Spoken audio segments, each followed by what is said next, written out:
श्री कृष्णा। राधे राधे। बैसाख का पवित्र महीना है।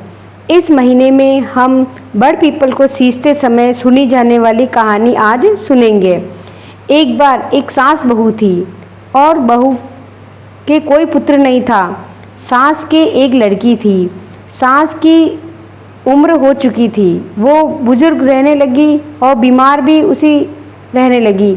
तो अपनी बहू से कहती है, बहू मैं अब ज़्यादा दिन जिंदा नहीं रहूँगी, मेरी ये बेटी है, तुम इसका अच्छे से लालन पालन करना और इसका ध्यान रखना। मैं मेरी इस बेटी को तुमको सौंप कर जा रही हूँ। ऐसा कहकर थोड़े दिन बाद वो बुढ़िया मर जाती है और बुढ़िया की जो बहू होती है उसके कोई भी संतान नहीं होती है। तो वो बुढ़िया की बहू अपनी ननद का अपने से भी ज़्यादा ख्याल रखती है, उसको खिलाने पिलाने नहलाने धुलाने और उसके हर काम में उसकी मदद करती है, उसको अपने बच्चों से भी जोड़कर रखती है।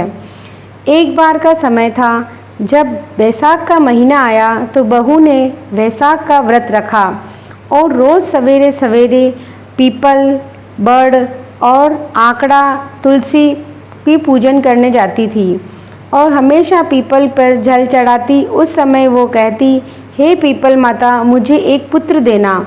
और उसके साथ उसकी ननद भी हमेशा जाया करती थी। वह भी पीपल को सींचती और भगवान से विनती करती थी, हे पीपल, जो मेरी भाभी ने मांगा है अपने लिए, मुझे भी वही देना।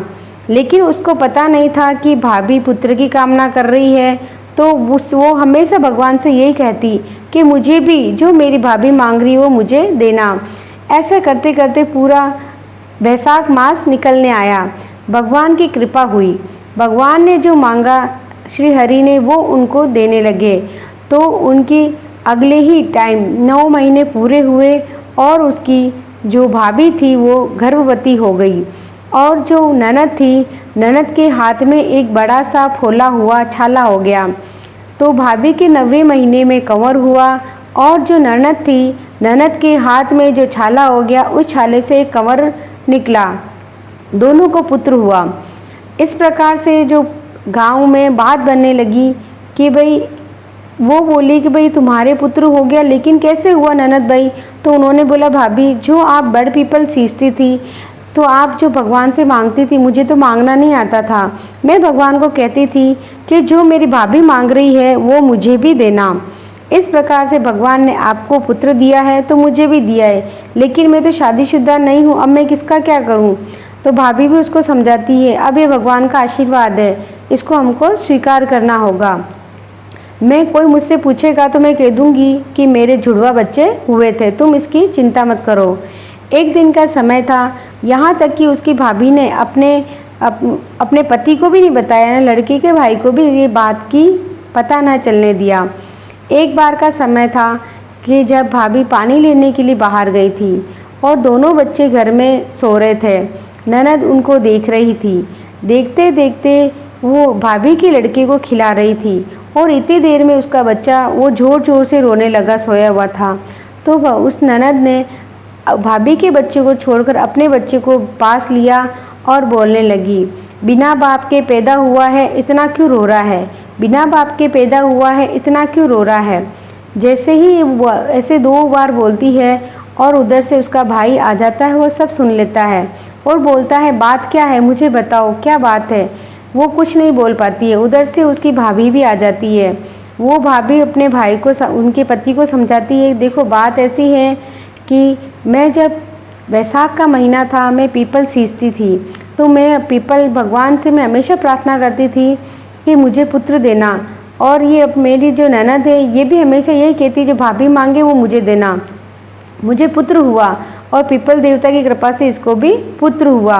लेकिन भाई कहता है, अपनी बहन कुंवारी है, पूरे जग में अपनी हंसाई होगी, लोग बाग अपने को बदनाम कर देंगे और ये तो कलंक मानेंगे अपने ऊपर।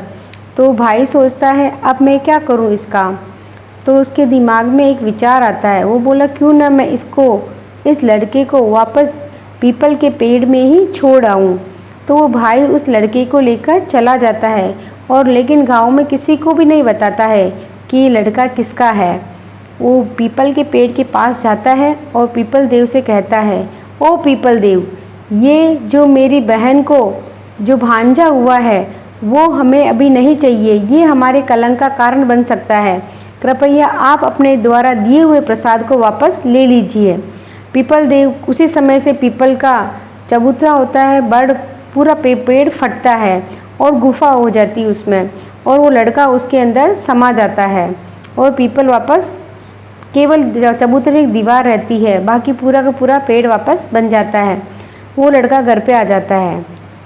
कुछ समय गुजरने के बाद जब एक बार उस व्यक्ति को लगा कि मुझे अब कुछ ना कुछ हवन करवाना चाहिए, कुछ शुभ कार्य हो, मेरी बहन की शादी भी नहीं हुई है, अब मैं कुछ हवन करवाता हूँ। वह अपने आसपास सभी अतिथियों को, ऋषि मुनियों को, सबको बुलाता है और हवन शुरू करता है। लेकिन जैसे ही महात्मा लोग हवन शुरू करते हैं, हवन की अग्नि प्रचलित नहीं होती है। वो बड़ा चिंतित हो जाता है कि आखिर हवन की अग्नि प्रचलित क्यों हो रही है।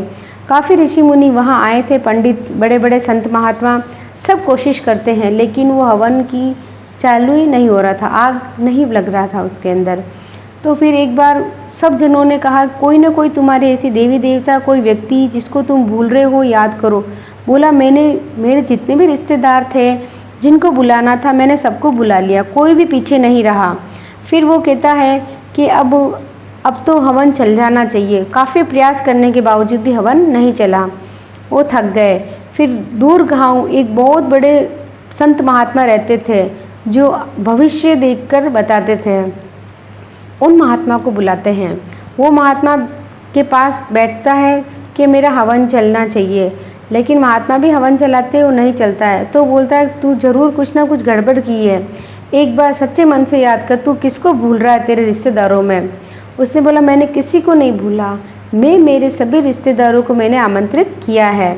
फिर वो संत महात्मा अपनी दिव्य दृष्टि से देखते हैं कि तूने तेरे भांजे को आमंत्रित नहीं किया है, जा अपने भांजे को आमंत्रित करके ला। फिर वो व्यक्ति अपने महात्मा से कहता है कि वो मेरी बहन जो कुंवारी है उसके पुत्र हुआ था, जो पीपल देव ने आशीर्वाद स्वरूप दिया था। तो मैंने सोचा कि जग में सब इसकी हंसाई होगी, इसलिए मैंने वापस इसको पुत्र पीपल को देके आ गया। महात्मा जी कहते हैं, तू उसको वापस पूरे गांव वालों को इकट्ठा कर और गाजे बाजे से उस बच्चे को वापस लेके आ। और ये संत महात्मा की बात पूरे गांव वालों को पता पड़ गई कि उसकी बहन बिन ब्याही माँ बनी, लेकिन उन्होंने बोला कि ये भगवान का आशीर्वाद स्वरूप है, इसलिए इसको हमको स्वीकार करना चाहिए। पूरे गांव के लोग इकट्ठे हुए, हाथी घोड़े गाजे बाजे लेके गए और पीपल के पेड़ के पास जाके प्रार्थना की उस व्यक्ति ने कि हे पीपल देव, अगर मेरी बहन ने और मेरी पत्नी ने आपको सच्चे मन से पूजा है तो वापस वो बच्चा हमको चाहिए, आपका दिया हुआ आशीर्वाद हमें वापस चाहिए। ऐसा वो 2-3 बार बोलता है कि वो बच्चा, आपका आशीर्वाद हमें वापस चाहिए। वापस पीपल का पेड़ फटता है और वो बच्चा बाहर आता है और पूरे गांव के लोग गाजे बाजे से वो लड़की उसके बेटे को उठाती है और चले जाते हैं, वापस घर आते हैं और फिर अग्नि लगाते हैं तो उनका हवन पूर्ण होता है। अग्नि देव प्रसन्न हो जाते हैं और पीपल देव भी प्रसन्न हो जाते हैं। ये थी बैसाख की कहानी। बैसाख का व्रत करने से, पीपल को सींचने से निपुत्र को पुत्र की प्राप्ति होती है, गरीब को धन मिलता है, और जो बुजुर्ग व्यक्ति है उनकी दीर्घायु होती है, और जो रोगी व्यक्ति होती है उनका स्वास्थ्य उत्तम होता है। इस प्रकार इस कहानी के माध्यम से दी गई जानकारी आपको कैसी लगी हमें ज़रूर बताइएगा, और आगे बैसाख की कहानियाँ सुनने के लिए हमारे चैनल से जुड़े रहिएगा। जय श्री कृष्णा, राधे राधे।